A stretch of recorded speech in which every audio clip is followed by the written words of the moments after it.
In studio right now is Kyle Braunlich and Karen Corrigan. Karen is from Wilcor International. Good morning. And Kyle is... Good morning, Kyle. So you guys are with Better Utica Downtown. You're not the No Hospital Downtown group. You're different. That's correct. And you take it from an aspect of that you feel that there could be a better downtown without the hospital. Sure, absolutely, Bill. So thank you again for having us. It's always a pleasure to be on your show. I know we're going to cover a lot of topics today. We do have some information that we're going to be releasing for the first time on your show. Okay. That we want to go forward. But one of the initial things, understanding that we've been students of this issue for quite a while. Understood. And to get it out of the way, the commercials have been running, and I was critical of some of the commercials. My criticism is that you're using opinion and presenting it as fact, and that's what I have a problem with. No, Bill, I do appreciate that you're keeping us in check with that, and as like I said, we do appreciate that. Say it's going to result in bankruptcy. Sure, is opinion. Right. No, I will concede that was a little more dramatized a little bit. I will concede that. But the statements that were made, you have folks like myself, Michael Glimy, the Common Council president. You also have Bill Corrigan, the founder of Wilcor International, who backed those advertisements. Now, in backing those advertisements, I'm sure it's not going to, and I can imagine that Michael and Bill in the same case, they're not going to back something that's not factual or they can't back up for that matter. So we made statements based on the facts that we have at that time. Okay, all right. Karen, you look like you're very angry with me. I just want to tell you off the bat, I certainly sympathize with what you guys are going through. You have a business that is a strong business, and you don't want to leave where you're at. I certainly sympathize with that. Well, it has a lot to do with that, but also it has to do with the fact that the hospital has been out with the politicians promoting this for so long, and we have not been approached with any assessment. Our business has been there for 30 years, which we've been keeping up. We've been making sure that everything is going well. We make sure that the building is in good shape. We've been just moving forward with our business, and all of a sudden you're talking for the past 4 years or so that you're going to take my building and do something, but yet you're not approaching me. Right. There's no figure, and I can't plan. And I have to move forward with my building, and every year I have to put money into it. So any year that if they do an assessment on it and they don't give it to me and we don't talk about it, 3 years later, we'll do another one because I have to put money into it. I can't stop because I have nothing to hold on to. And you really have no idea. Could it be they're just going to give you money for the building? How do you move forward? How do you get another building? How do you pay for? Because moving everything that you guys have, I imagine, would be an unbelievable amount of money. Absolutely. So there nothing. So with that, I more than sympathize with you here. On the other hand, I got to just say what I tell it the way I see it. I just felt that some of that commercial. Which points do you think that you say you want to add something that hasn't been heard before and put out some information that we've not heard prior to now? What is that? Actually, you ready for this, Bill? I'm ready. Would you kindly pass this, Bill? Mm-hmm. All right. So, there was a meeting held between the Mohawk Valley Health System, the City of Utica Common Council led by Joe Marino and Samantha Classmo Testa. Mm-hmm. It was a closed-door meeting. A quorum was present, which, by the way, if you're familiar with the Open Meetings Act, is a violation of the Open Meetings Act. Okay. And there are also members of the United County Legislature that was also present at that meeting. So the hospital presented their plan and the ideas that they have. And, again, it's this big box in the middle of downtown Utica. You have a map right there in front of you. Yep. Our friends over at No Hospital Downtown, they will be releasing this information today. I got to tell you, before I finish that statement, though, to segue for a brief moment, the one thing and why we've been able to make such an impact with Better Utica Downtown is because we have the truth and we've been transparent with this process entirely. We hold on a weekly basis meetings that are open to the public. We don't have to have closed-door meetings. We don't have to have a fancy PR firm to go out and advocate for us. Right. So that's the one thing that we have. But you do understand how over-dramatizing a commercial by making statements that are clearly opinion and not fact can hurt your credibility. Sure, but the statement that you're referring to as far as bankrupting the city, I mean, Bill, there was no information, though, presented by the city. Sure, we're getting $300 million. Yeah. That's wonderful. We absolutely think that's wonderful. We think there's a better use for that $300 million. But you don't know that it's going to bank. I mean, it's possible the city could be bankrupt. But it's also possible the city that come out with data and facts to support that, and they have not done that. That still doesn't get you to a position where you can make a statement like that that is opinion and present it as fact. It doesn't change anything. It is a possibility. It is and one that's not the. There were 3 or 4 other things that were in those commercials that are and I did opinion and over dramatized. I did concede that the bankruptcy was slightly dramatized. But let's jump back to this for a moment, Bill. Yep. So now we have a plan. If you look on your map, you have a little area called hospital support. Would you kindly explain where that is? Well, there's 4 or 5 different hospital support. Sure. Okay. I'm sorry. Locations. So it's the area that's kind of toward the front and to the right. It's where the police station is, the city courts, and the police maintenance facility. So now the hospital is proposing that they're going to go in, that they're going to take over the maintenance garage, the police station, the city courts. Well, where are these located? Where are they going to go? And the city court, by this, it looks like the city court might be going to? According to that map, according to that latest map that they released, that's where it's going to be going. So who's going to pay for this at the end of the day? It's going to be on the backs of the taxpayers. I mean, we're talking about a hospital that's going to serve 3 counties, not just one hospital, and yet the burden is going to be placed on the city of Utica taxpayers like myself. It's also going to be placed on United County residents like you guys here too. So, we don't know. We don't also know the answer to that. And I actually have that information for you, Bill. Okay. I'm glad that you brought that up because this is also information presented by Mohawk Valley Health System, and these are their figures. I want to talk about this blighted area, or what the city deems to be blighted. That blighted area generates 277, so about $300,000 per year in taxes. That's a little over $115,000 in city taxes and over $115,000 in school taxes. Okay, that's going to be taken off the tax rolls when this is what they call a blighted area. So what a great opportunity for Better Utica Downtown to come in, and which is what we're advocating for, to regrow that area. Right. And these are off the current properties. This doesn't factor in the city-owned properties because they're not collecting taxes off the city-owned properties.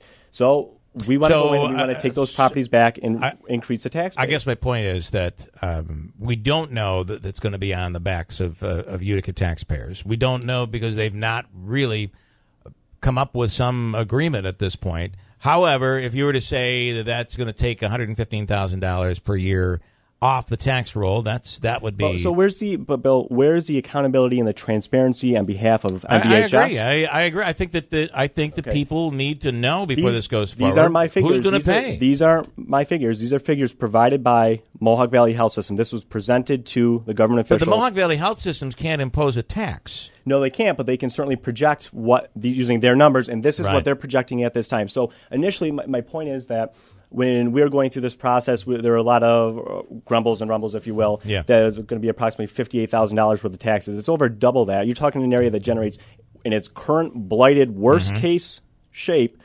generates $300,000 a year in property tax. We can have it both ways, and this is what I think a lot of people aren't understanding with this. We can have a beautiful, state-of-the-art, shiny hospital on the hill, right? We don't have to have this hospital in downtown Utica. We can grow and revitalize downtown Utica, and we can do it rather quickly. There's a gentleman that he wasn't able to make it this morning, but he had offered, he's ready to purchase, he said he will purchase the worst building in that area, which is the Jones-Haber building up there, which is owned by the city, and he will transform that building. Is that Brett Truitt? That was Brett Truitt. Yeah. So we've talked to Brett about that. Again, this is a document you're saying that was put out by the Mohawk Valley Health Systems? That is correct. Okay. Which shows for the first time, that this is breaking news. It shows for the first time that area, that it takes the police station, and it looks like, based on this map, it looks like it would also take the court. Right. But, as well. And, of course, again, I can't stress this point enough. Who is going to pay for it? When you actually look at the documents that they also provided, and you talk in terms of the financing and the interest payments and all this other stuff. Again, see, I like when you say who's going to pay for it versus Utica is going to pay for it, because you don't know that yet. Well, unless some money falls out of the sky. But again, stick to the facts. Correct. This is where I have an issue with you. You stick to the facts, and then you go off into right field. Well, left field should be where we're going. But would you not anticipate that City of Utica taxpayers are going to foot some part of the bill? Well, I would assume that it should be something that everyone has to. If there's taxes, it would be really something that would be raised throughout the county. I would assume, and just to put the burden on the city of Utica, that just couldn't happen. Right, but there especially will be based on the poverty level in the city of Utica currently. Well, the expectation is that there would be some burden placed on City of Utica taxpayers. Right. Right. I think that's a fair statement to me. And I think that well, again, we don't know the answer where that additional money is going to come, and we're focusing on the garage especially. Correct. The MVHS is going to be raising money, we're told. Where that comes from, we don't know. And then the garage. But what was said is that the county and the city need to figure out what they're going to do, because this hospital doesn't go forward without a garage. Now, that doesn't necessarily mean that they're going to be funding the whole project. At the end of the day, if it's said, hey, we're raising taxes by this amount, and it's going to be just on City of Utica residents, well, then we would know that to be fact, and we could. Sure. But to ask the question, where is the money coming from? That's a valid question. Sure. So another point to bring up too. I mean, you're talking the initial estimates put out by the county and also by the city. It was about a 60-40 or 50-50 split for the parking garage, raising funds to put the parking garage together. Right. So if you look at, again, these aren't my numbers. These are numbers put out by MVHS and using their numbers. And looking at all the wonderful payments, I mean, you're talking on the payback period. It looks like a little over a 10-year payback period, and it's over $1 million being paid back every year for the city's portion toward that parking garage. Why can't we take the $1 million per year, and why can't we invest that in our roads? Why can't we invest that? We can't even fix a $10,000 fountain in front of City Hall. That was published in the Utica OD, by the way, yesterday. We can't even fix a $10,000 fountain, but we have $1 million to spend per year out of the city's budget toward a parking garage that we're going to just freely give to Mohawk Valley Health System to maintain and to operate and so on and so forth. The other thing I want to bring up too, I mean, as far as raising money for the hospital, I mean, no hospital downtown, as much of a bad rap as they get for being too negative. I mean, they do put in a lot of time and a lot of effort and a lot of research, and they've spent, Brett Truitt has spent over 2 years dedicated to this and researching this issue. So, but what a magnanimous group, though, because this group has offered, and this is just conversations I've had with them, that they would help raise money for the hospital if it were to be put on the hill, too. So one other where would you want it, up at the St. Luke's campus? Absolutely. All right. Just one other point here, to bring before up. you make that point, here's Manasseh. Well, can I just say, you're pointing out a lot of things, and I think it's fair. There's a lot of unanswered questions here. I mean, even the fact that we got this document today that you provided, you said it comes from the hospital, that the court and the police station is part of it. There's no formal outline as we sit here right now. Right? We don't know what properties would be taken, and it's kind of unfortunate. And Karen, I know you pointed out you don't know what the assessment is. Is it 100% that Wilcor would be part of, if the hospital were downtown, you guys would go? Nobody. No, will they take our building? Is that what you're asking? Nobody knows, because they have not come forward to anybody. But yet they have in their timeline that they want to start construction in 2018. I couldn't pack my business up and move that quick. But no, nobody knows. They've come to us. They've talked to us. They told us at one point in time, yeah, you know, this we're gonna take your building. Then all of a sudden it's, well, we got this new group and we don't know what's going to happen. And then you get these maps and it shows that they're taking it. That's the problem. So they don't know. And if they're so unsure about what they're doing, why not take this $300 million that they're getting from the state and invest it in what it should be for? Healthcare. You couldn't do that. Healthcare. That money won't be there without the hospital. And chances are the hospital going somewhere in Utica. But your gripe is completely legitimate. Yeah, I mean, I you don't agree. know what the hell your future is. And this is something that your family has built and has lived off and continues to thrive with your business. So thank you. I totally can understand where you're coming from. Some communication would be helpful to know what you're dealing with, and then you can act from there. Right now, you're kind of in the you're really in the dark. And where are you, Kyle? Pardon? Your business. No, I'm a property owner. I live over on Sunset Ave. I bought right. So I moved to Utica a little over 3 years ago, and so, you know, as a child, it's funny. I do have to share this though. I always knew that Utica was going to be my home, and my mother and everyone in my family, up to my grandmother, they'll tell you it's every time cresting over Deerfield Hill, it's like, that's where I'm going to live one day. You know, coming up from the Trenton Falls area. Yeah. So, but no, I absolutely love it here. And I do have to say that as we're kind of running close on time here, if you stick to where you're going right now, and that is, boy, we're given this promotional publication here, this little poster, and it's showing stuff that we were told might be happening, but probably wasn't going to happen. The police station, and we were never told the courthouse was going to go. So I think you have a legitimate gripe saying it's time to figure this out and to come clean with everybody. so that you know exactly what MVHS wants to do, so that we can then plan from there. It makes it much easier for someone like Karen and Wilcor to be able to decide, okay, this is legitimate, we could do something with this, or I got to continue to fight because this won't work for our family and for our business. At least you know where you stand. I think we all need that really soon. And certainly we're going to take this publication back, and we're going to reach out to MVHS because we'd like to know, is this real? Is this something that you put out? Did you meet with the city? Sure. And was this the document you used to project what it's going to all look like when it's said and done? The other thing to point out, too, is looking across their timeline that they also presented in this PowerPoint presentation, that they talk about more than 100 public forums with more than 2,000 attendees in total, the assumption is. I'd like to know where these 100 public forums were held, because there were 2 scripted forums that were held and what they define as a public forum. The secret process, which they haven't followed as of yet, they have to do site testing. There's a lot of things that are involved with that secret process. I mean, that requires them to engage with the public on that, too. So I'd love to see what they define as a public forum, because I have attended one unscripted forum, and to my knowledge, that is the only unscripted forum that they've held with the public. Yeah. So... well, there's a lot to be the testing, ground testing. There's a lot of questions that remain unanswered at this point. But it would be, I think, important for the public to see what is the layout. What is it going to? Which buildings are going to go?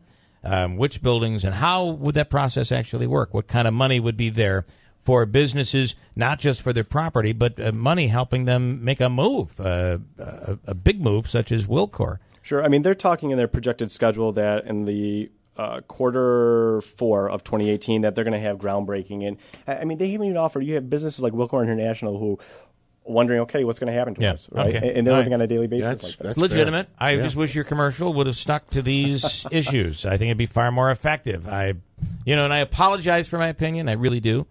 But this hospital affects all of us, even though it has a direct impact on you, Karen, and the people and businesses that are there. But we need the accountability and transparency. This is over $300 million worth of taxpayer dollars, not including items such as the parking garage and any other ancillary. And the other courthouse, 300, police the other station. 300 that has to be raised, where that money is coming from. So there are a lot of questions. Let's see if we can follow up and have the hospital people on tomorrow and get some answers. First of all, Bill, I just want to say don't apologize for your opinion. Okay, well, thank you for that. They're always good. Opinions are good. It is. All It's the American way. Absolutely. Yeah. And second of all, it would be nice if we could get someone that wanted to organize a forum between the hospital, the politicians, the business owners, and the organizations that are either fighting for better Utica or no hospital downtown. Right. Okay. If we could do that, if the hospital would be willing to do it with the politicians. I'd be happy if there could be a big meeting between them and the business owners, property owners. That would be pretty big, because you got to understand what you guys are going through. Karen and Kyle, thank you both. Thank you so much for having us. having us. Let's see what we can accomplish tomorrow here. We'll break.